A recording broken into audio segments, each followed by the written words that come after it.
What's new at the zoo? Let's check in with Neil Anderson. Good morning, Neil. Hi, Neil. Hey, good morning. It's a beautiful day to be out at the zoo, and I'm here with Dr. Tracy Gilbert.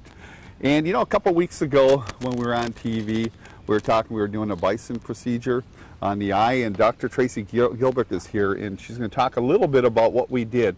We've got one of our bison cows out here. We've got two bison cows, and they're older girls. You know, they were brought in around 1988, so they're 20 plus years old.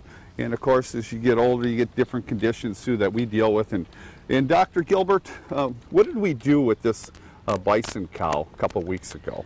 Well, little cow was suffering from a cataract in her left eye, and she had gone completely blind from this cataract.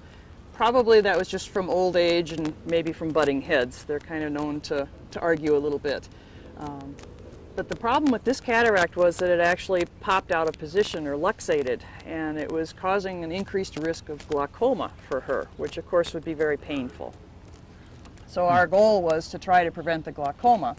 And I have a little diagram of what the eye looks like to try to explain what's going on.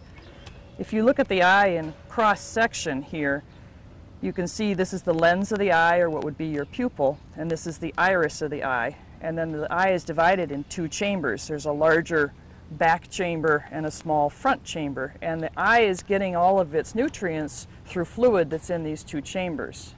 The fluid is secreted by these little glands up in here, and it actually circulates just like blood. It circulates from this chamber into the front chamber and then is drained out the bottom of the eye. With this lens luxated, it was actually sitting in the front part of the eye and it was blocking that drainage angle.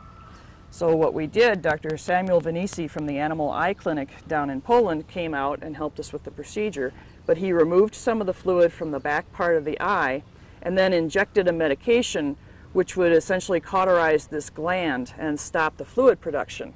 And then when you don't have the fluid production, you don't have to worry about the drainage, and so you don't have to worry about the increased pressure in the eye. So she seems to be doing real well now, isn't she? She's doing very well. That eye is very calm and comfortable, and we don't have to be concerned about her having any pain from glaucoma. And we're looking at some pictures of the procedure taken, and it looks like, sure. How long did the procedure take, and doing it on such a big animal? I mean, are you concerned about them waking up? Well, we always have those concerns, especially in such an older animal as this, but she did very, very well with the anesthesia. She was under for about an hour, and the procedure actually took about 15 or 20 minutes.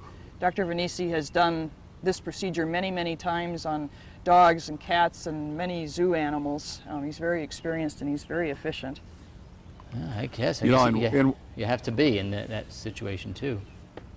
You know, and Pete, you know, one of the things, you know, that was real helpful too is with the keepers working with these large animals to get up close enough so that we can go ahead and inject them and work with them, you know, safely, and that really helped out in this particular situation as well. Well, Neil and Dr. Gilbert, thank you very much for joining us, and we'll check back with you next hour, okay?